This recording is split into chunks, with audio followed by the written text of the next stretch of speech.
Hear these bizarre and terrifying encounters tonight. Wild.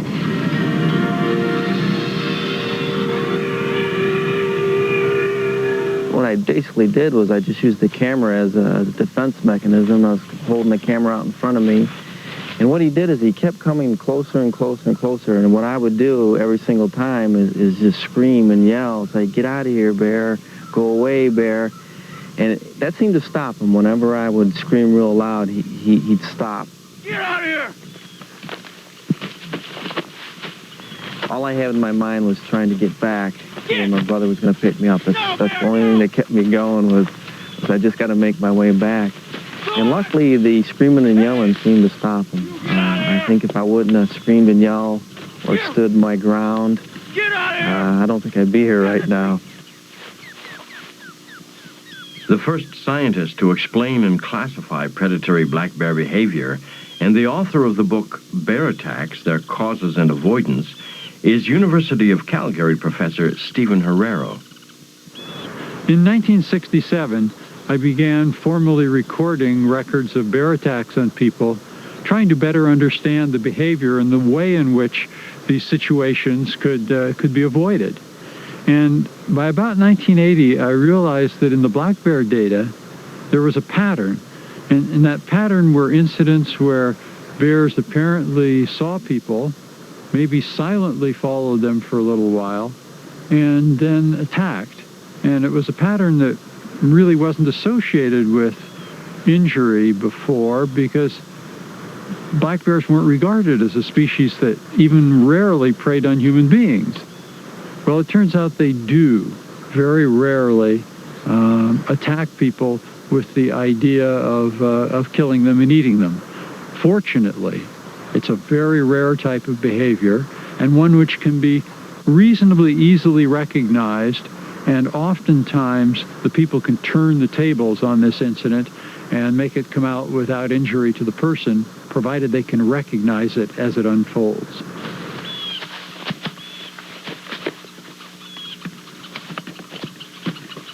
He just kept moving towards me, closer and closer. You know, I never saw his fur standing up. I never saw his teeth. I never heard him growl. He just kept constantly closing the ground on me. Get out of here!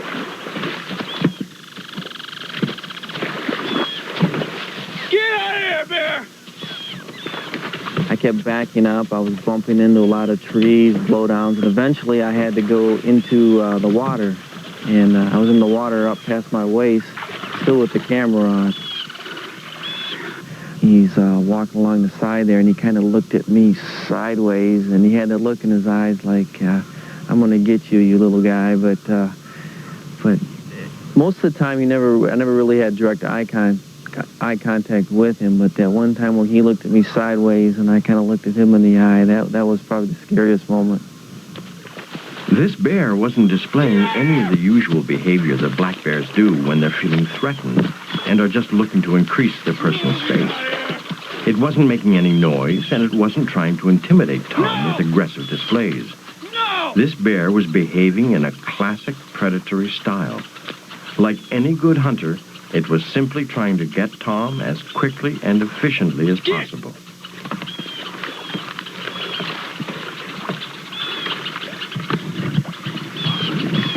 I'm gonna drown.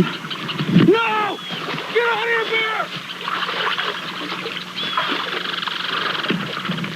When it seemed that the bear had left, Tom turned off his camera.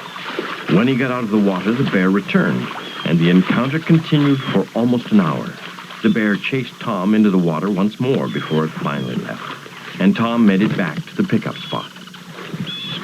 Finally, I saw my brother come around the side of the cove, and he's kind of trolling while he's fishing, so he couldn't hear anything. And I was waving my arms and screaming and yelling for him to come and get me, and he finally realized something was wrong, and he motored over there real quick, and I literally jumped into that boat to get out of there. And they would have never believed me, but I do have it on tape, so I guess they do believe me now. In the Tom Walter incident, the bear's behavior was classic. At some point, it saw Tom.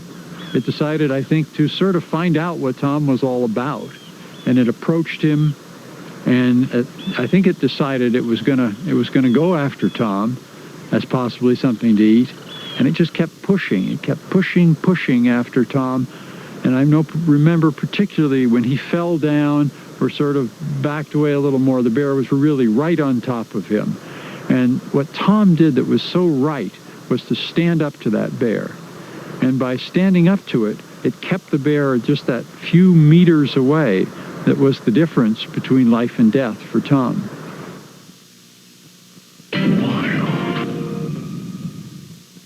Black bears, despite their name, have coats that are black, brown, blonde, cinnamon red, or even white.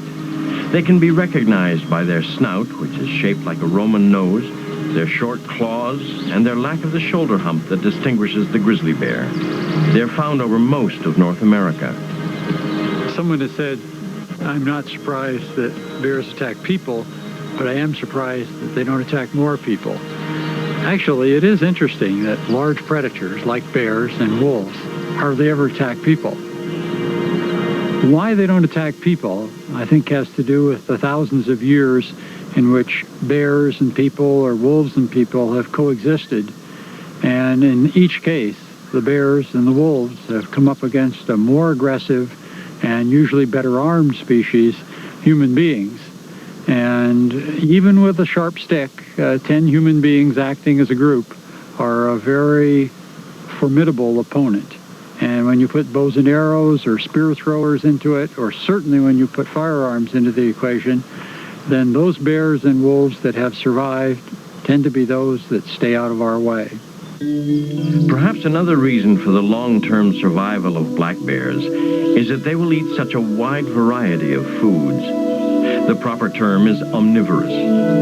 Bears will eat nuts, berries, fruit, grasses, and other leafy green plants, as well as worms, grubs, ants, and insects of any kind. They have been known to go after fish, rodents, and even take birds off their nests. They're always on the lookout for things that are rich in calories, which is why it's not surprising that they're so attracted to our food and garbage. Leaves and grasses are tough on the stomach and only have moderate nutritional value, forcing bears to eat frequently to acquire enough to survive. Their single stomach, much like our own, is a notoriously inefficient method of digestion. Large amounts of nutrients are passed right through the system. Bears have to eat enough in the fall to last them the entire winter while they hibernate. Then, come spring, they have to voraciously feed a system that over the winter may have lost up to 40% of its body weight. As much as any large mammal, bears are focused on food.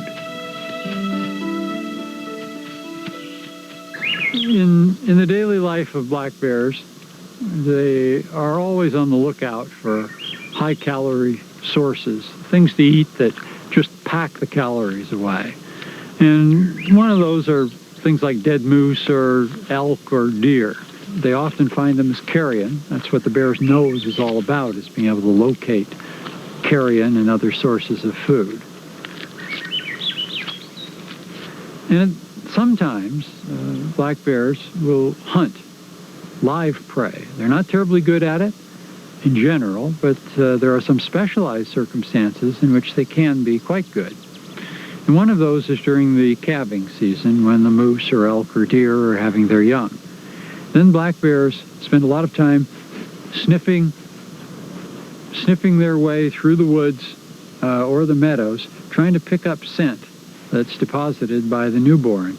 Now, we know that there's not much scent left by a newborn elk or deer or moose, so it takes a really sharp nose to be able to catch it. But they do it.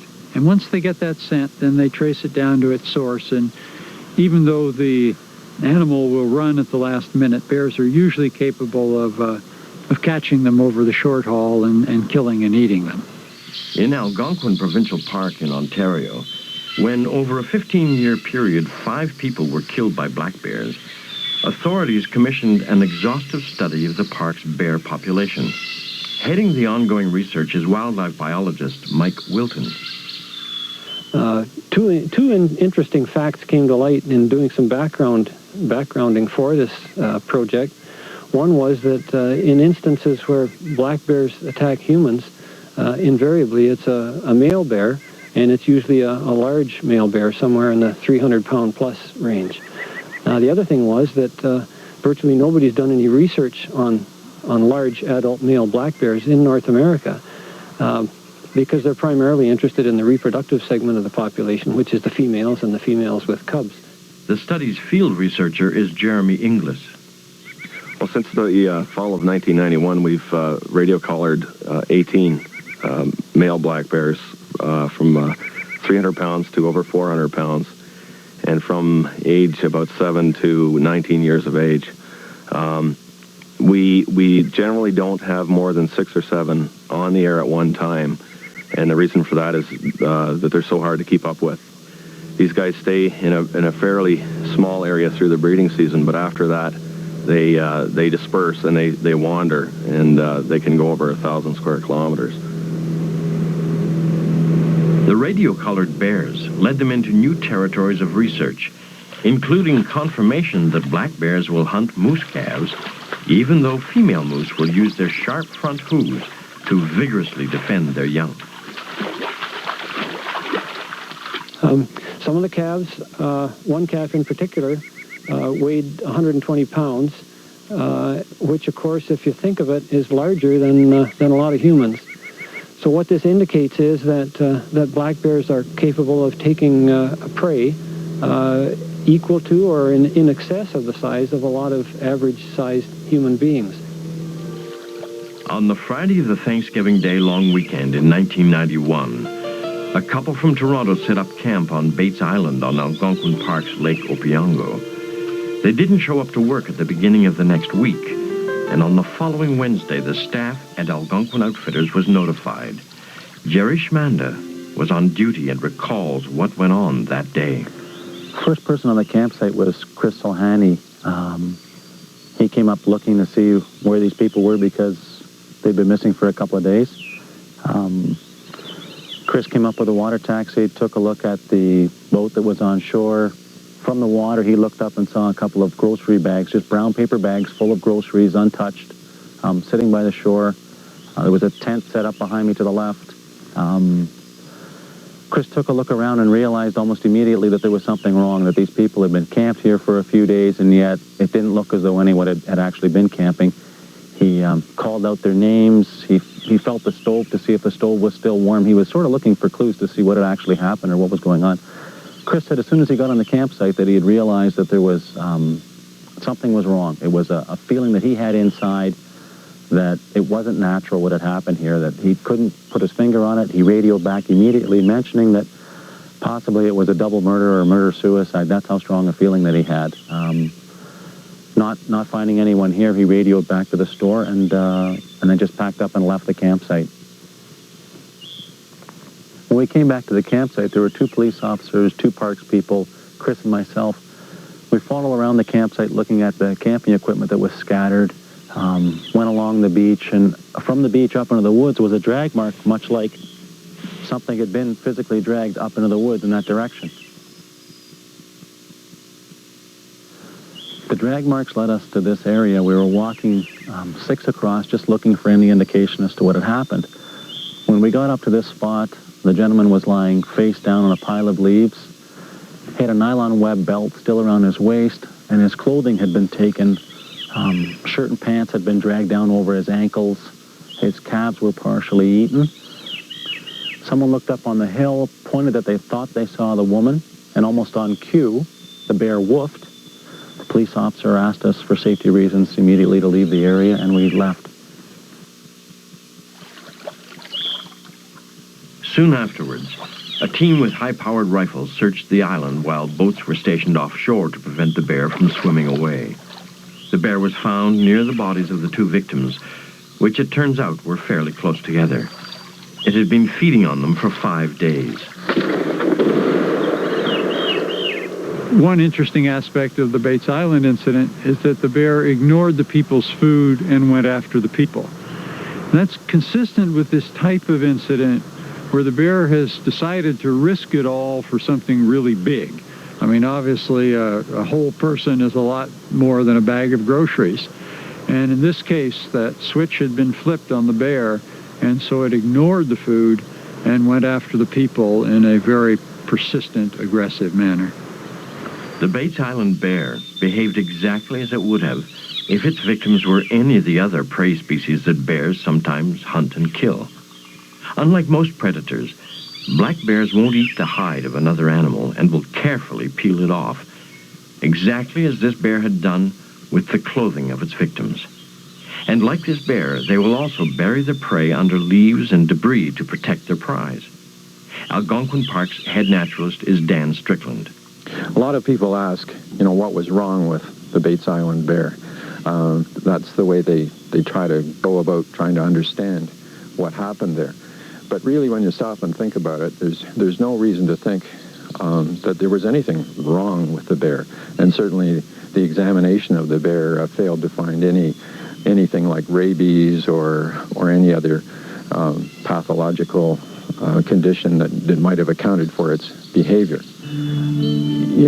It may seem a little macabre, but if you look at it from the bear's point of view, here's a bear in Algonquin Park, and there's 60 or 70,000 canoeists going by every summer, and there's the old bear out there eating grubs and logs and raspberries and poplar leaves and grasses, and here's a great big defenseless chunk of nourishing protein. And you can't expect a bear to realize that by preying on one of us, he's going to exact very swift and deadly retribution from us. After all, his other prey items don't communicate amongst themselves and organize posses to go and get him. Many people wondered at the time of the Bates Island attack whether the victims had done anything wrong, whether they had done something that might have brought the attack upon themselves. In fact, there's nothing about the circumstances of the Bates Island attack that lends credence to such an idea. Everything about it suggests that the two victims were doing everything that's quite normal about camping, and that really they were just in the wrong place at the wrong time with the wrong bear. Most predatory black bears are completely wild and not familiar with humans. In a way, this incident is evidence of how wild Algonquin Park has remained in the face of ever-increasing human pressures.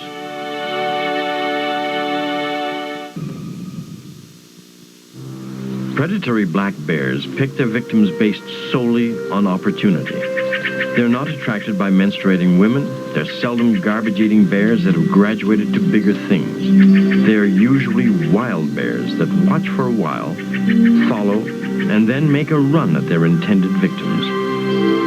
The occasional black bear will be going through the woods and run across a human being and maybe say, well, I'm not quite sure I know what that is, but the bear decides to take a run at it and see what it is anyway. And the person, by standing their ground or going for the high ground, acting aggressively, may be able to back the bear off at this point, and the incident may end. But sometimes the bear continues its persistence, and these are the difficult cases to manage. A hard-to-manage incident occurred north of Lake Superior in 1995, when Phil Elke, a government forester, was packing up his campsite and came face-to-face with a bear. Phil started backing up.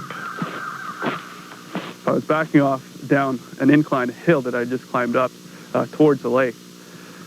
Being an inclined beam, walking backwards, getting a little bit nervous, the bear had turned and started coming towards me slowly. Just kept coming and coming. One thing led to another. Before you knew it, I was at the shoreline of this lake. It was a bay, actually, on a lake. I turned and dove into the water. I'm a strong swimmer. It was middle of summer. It was warm. I felt that was a good thing to do. I thought that the situation was over, but the bear just didn't think that way and dove into the water. Phil swam for 20 minutes while the bear chased him. When Phil would back off, the bear would return to shore, then run around the bay and jump in again from the side that Phil was approaching. Phil finally yelled angrily at the bear. As soon as my tone changed, the bear turned and swam back to shore. Again, I thought the encounter was over, but the bear thought otherwise. It ran now to the far shore, so that's 180 degrees from where we first started. It entered the water again. At that point, I turned and swam to the original shore, front crawl. I didn't turn back. I just swam like hell. I got out on shore, and I was in a alder thicket, alder and poplar, so I have very skinny trees at head height, and I'm climbing this hill by pulling myself up with these trees type of thing. I remember holding on to a tree and just being completely exhausted from the adrenaline, etc. I was just exhausted. But I heard a crack and a boom behind me, so I woke up again. The adrenaline must have pumped in again, and I started running towards the truck. I got to the truck, I grabbed the handle, I turned and looked, and it was at that point the bear was in a full charge. I quickly jumped into the truck, I closed the door. It was as soon as the bear heard that ignition, that's when it stopped. It didn't move back, it just came to a stop. I put the truck in gear, and that was it. I drove away.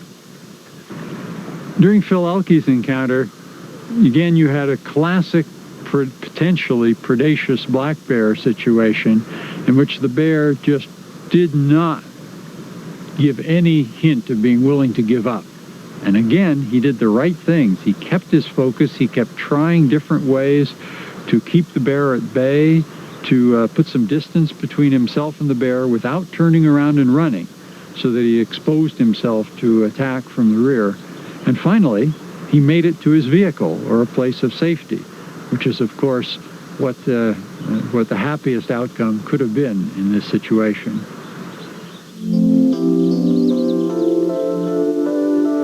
One of the most interesting things that's come out of studying predaceous incidents is that in every case, and I think there's 19 or 20 of them now, where we've been able to identify the gender of the bear, it's been a male bear. So clearly this is a male thing, and we ask ourselves why. And the answer, as I understand it, is that males and females have different strategies, different ways of making a living. Males have home ranges that are 3 to 5 times as big as females, and they roam over this much larger area looking for the best things there are to eat. What a male is trying to do is to get big and strong so it can compete for females. Females, on the other hand, play a very different game. They vote for security, much smaller space, and an area where they can safely take care of their cubs. They just need to be able to find predictable sources of food where they can support themselves and their cubs. One would think that it would be easy to generalize about bear behavior. But within any species of large mammal, there are a wide range of individual personalities. So when trying to predict how a black bear is going to act, one quickly learns that there are no hard and fast rules. One of the wonderful things about being a researcher working on large mammals is getting to know individual animals.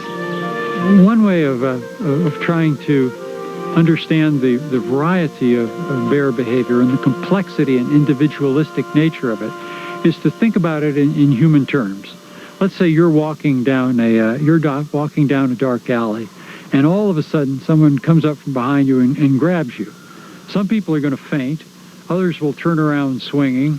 Others will draw their .44 Magnums or whatever. It depends on the individual person.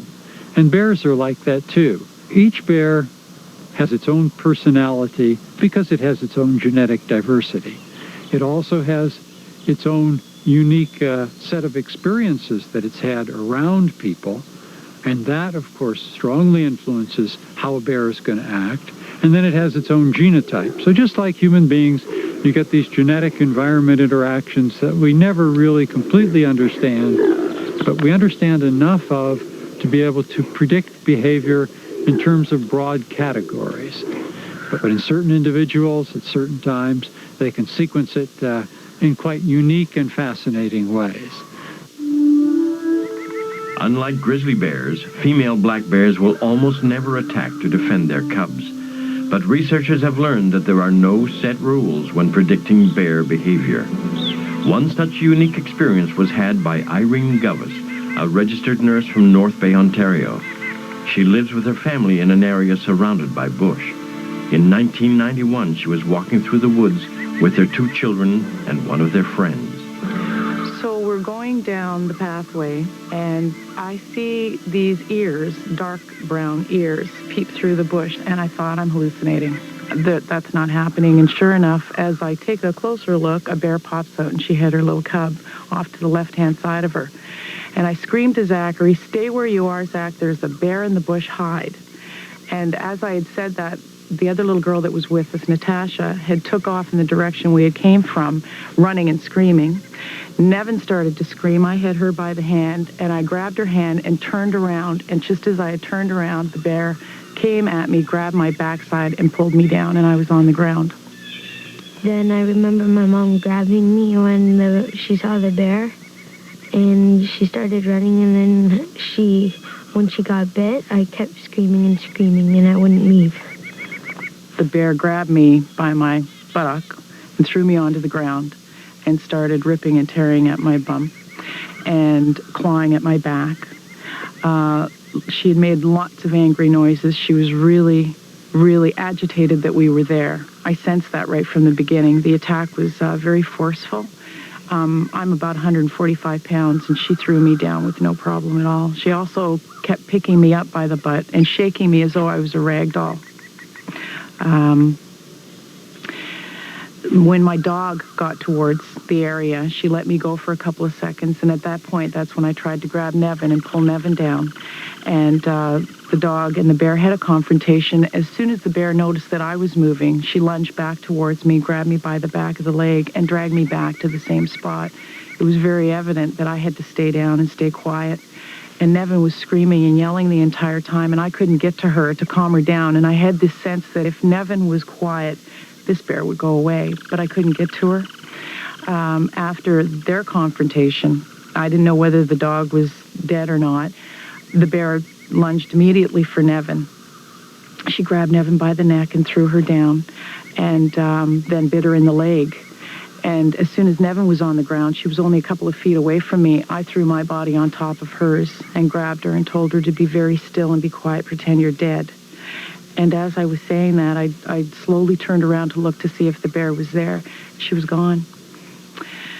Then I looked at Nevin and I thought, oh my God, this whole thing really didn't happen. I looked at her and I thought, okay, I have her. We're safe. We're okay. And as I just lifted up my head to take a look at her, her jugular had been severed. She's still got the little scar right here. And the blood was weeping out. And then I just went into total frantic fear again, and I grabbed my shirt, I ripped it off, and I tied it around her throat. I tourniqueted it off, and I picked her up. And I was having difficulty walking because my backside had been quite chewed up. I wasn't sure how bad it was. I remember her talking to me, and when we were in the ambulance, she was trying to get me to talk, but I couldn't talk. The bear had punctured right through both sides, the front and the back of her neck. And we got to the hospital, and they did x-rays, and we're still alive, luckily. Each year in North America, there are hundreds of thousands of interactions between black bear mothers and cubs and people. That's because people are everywhere, and there's probably 600,000 black bears in North America. Almost always, the mother just gives some aggressive gestures and goes off into the woods without attacking. In fact, we as researchers have found that attacks by female black bears defending their young are extremely rare. Even capturing their young in traps, which we've done hundreds of times, does not trigger mothers to attack. Why then did the black bear mother attack Irene Govis? Well, rarely. They will attack in defense of their young. And in this case, the right behavior is playing dead because the bear is responding to a potential threat, either to herself or her young. And as soon as she's convinced that that threat is ended, then the incident is over and the bear leaves. And the minute everything was quiet, the bear was gone. So we were really lucky in that fact, because if it was a predator, I mean, she would have continued the attack. There would have been purpose for it. Her whole purpose was to get her baby out of there, as it was mine, you know. Bears behave as individually as humans do. Most are extremely restrained and tolerant. But the rare female black bear will attack to defend her cubs, and the rare male will become a predator. What might be the correct response to one aggressive bear may be a fatal mistake when dealing with another. While understanding how very rare such incidents are, the best defense is to understand bear behavior and to act appropriately.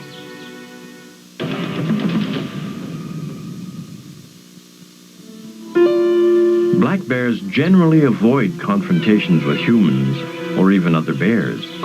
They accomplish this simply by staying out of the way. Indeed, they are masters at silently vanishing into the woods. Black bears have learned that physical confrontations only lead to injury.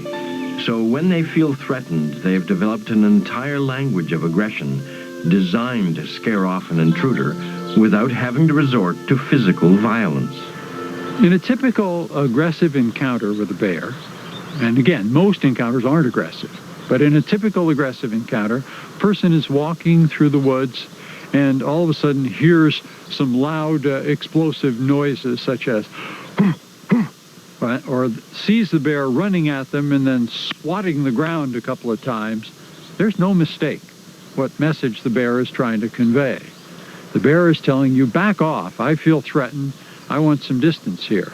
And it's easy to respect that message. The person increases the distance, backs away, watching the bear, and the bear goes away. Most black bear inflicted injuries are minor. They involve a scratch, a little bit of bleeding. Most of these occur in and around campgrounds or dumps or roadsides. Bears get used to hanging around close to people, and sometimes in trying to get at a bag of cherries or a hot dog, they scratch a person. Historically, there were years during the 1930s through the 1960s in Yellowstone Park where there alone we were averaging about 50 bear attacks a year, about 40 of those from black bears. So there were a lot more food and garbage related black bear attacks in the past than there are now. That's because we finally figured out that if we clean up our campgrounds, stop hand feeding bears, that 95% plus of the attacks simply disappear. We learned to live with bears with more respect.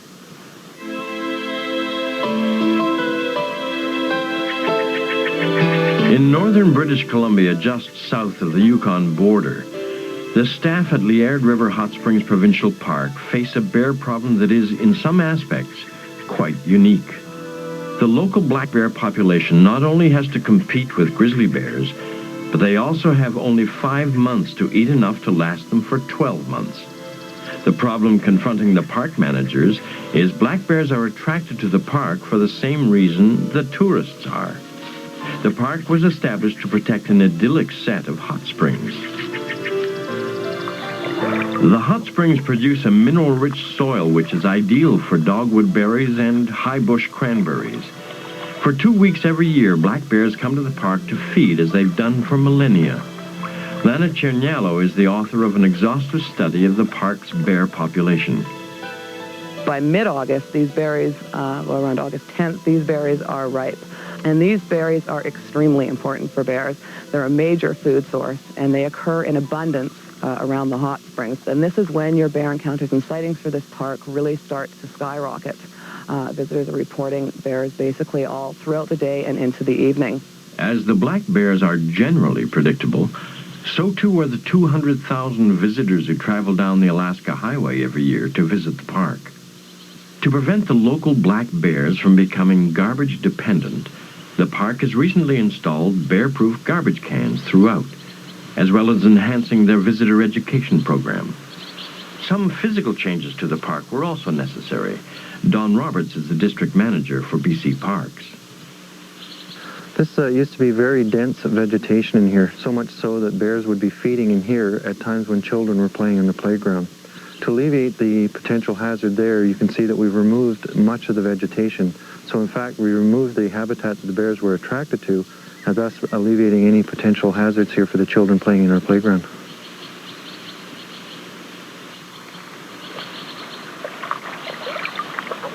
On a wet morning in August 1997, witnesses sighted a very gaunt black bear swimming across the Liard River towards the hot springs. In the park later that afternoon, it may have been the same bear which went on an unprovoked rampage. I've studied bear attacks and injuries inflicted on people for 30 years now. And in terms of black bear attacks, this is probably the worst one I've ever looked at, in that there were 4 people, 2 of them killed, 2 of them very seriously injured.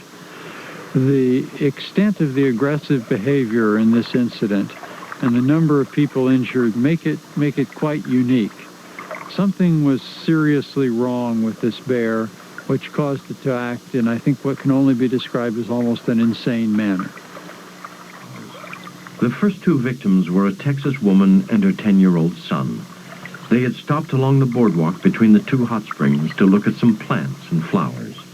At the attack site here, we had victim number 1 and victim number 2 coming down the boardwalk from the Hanging Gardens, where they noticed the bear to the left here. The bear was about 10 meters off the boardwalk, and it was at this site here where the bear charged and literally came through the railing of the boardwalk and attacked victim number 1. The coroner's report indicates that the bear literally pounced on the back of victim number 1 with both front paws, literally crushing the chest of the woman. At that time, victim number 2 was breaking off branches and trying to poke the bear to help his mother that was in definite need. And at that point, after pouncing on victim number 1, the bear then proceeded to attack victim number 2. It caught the boy by the leg and did some damage to the leg and into the hip area. And at that point, the cries from help were responded to. There were others arriving at the scene, and victim number 3 arrived to try and deal with the bear and the attack on victim number 2. That bear then turned down the boardwalk here to my right and literally attacked victim number 3 and dragged him to the edge of the railing there and tossed him off the boardwalk into the bush. While his actions probably saved the 10-year-old's life, Ray Kitchen died of his injuries. At that time, there were other people around trying to break off sticks, branches, to try and get the bear off victim number 3. At that point, the bear stopped with the attack on victim number 3 and took off underneath the boardwalk and bolted over to our boardwalk here close to the beta pool where it attacked victim number 4. Ari Vandervelden, a geophysicist from Calgary, was taking part in an experiment in the area and with a group of his fellow researchers was relaxing in the upper hot springs. We heard some screaming in the distance, and at first we thought they were just obnoxious campers and making some noise. So a lady showed up and said there was a bear attack going on, and a boy had been bitten. And that's when our group of people, there was also some other people there in the experiment, figured we should probably get out and go and get help or see if we could be of assistance or even just get out ourselves. We walked down the boardwalk towards the area. And when we approached the area, we didn't even see the scene where the other maulings were. We heard some thrashing through the bushes. Somebody yelled, "Run for your life, the bear's coming your way." Everybody scattered. I saw the bear coming towards me. I slipped and fell. Next thing I knew, the bear was on top of me. The bear left victim number 3 over near the Hanging Gardens and proceeded to come through the bush towards this portion of the boardwalk that leads behind me to the beta pool. At that particular time, there was a group of 3 or 4 coming down from the beta pool to assist because they heard the cries for help. One of the 4 tripped and fell on the boardwalk, and at that point the bear came charging through the bush to my left here and attacked the victim right over on this side here. At this point, I was able to sort of ward off the first couple of bites by kicking it in the nose. But it did manage to get around me and latched onto my leg, at which it started tearing. So it bit me in the leg for a little while, and then checked over the rest of my body. It sort of clawed and bit a little bit. At the time, I was wearing shorts and a fleece jacket, and perhaps it didn't find the tastiest morsel where all the fleece and so was, and didn't quite taste as good. So it went back to my leg and continued tearing at my leg. The bear dragged the victim over to the left-hand side of the boardwalk, proceeded to continue to attack victim number 4. The victim then tried to protect himself by leaning up against this log over here, protecting his vitals and his neck. Well, I was pulled across the boardwalk. The bear dragged me along like I was just a little rag doll and I weighed nothing at all. While I had my face pressed down on the ground, I could hear its breathing. While it was mauling my leg, I could hear it tearing away at it. I could hear it lick and then paw away at it. I was screaming in pain. I was screaming for help. I could hear my friends in the distance screaming as well, screaming at the bear and screaming for help. But yet they're powerless to do anything. So when the realization set in, the situation's not changing, and the bear is just going to continue to tear away at me. And at this point, I was just hoping that I would, go into shock or pass out soon, because I didn't want to endure this much longer. And the realization set in that I was going to die. And next thing I knew, a gunshot rang out, and it was all over. The bear had been shot by a tourist. The autopsy revealed that the bear was 16 years old, had no body fat, and its muscles were being consumed to meet its metabolic needs. The bear was literally starving to death. Right now, we're using modern forensic science to try to understand some of the reasons behind these Liard Hot Springs attacks.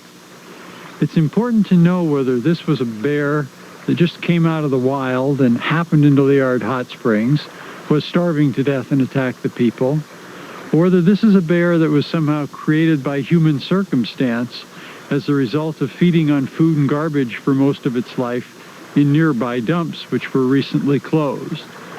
We think we can answer that question by going into the lab with the bear's bones.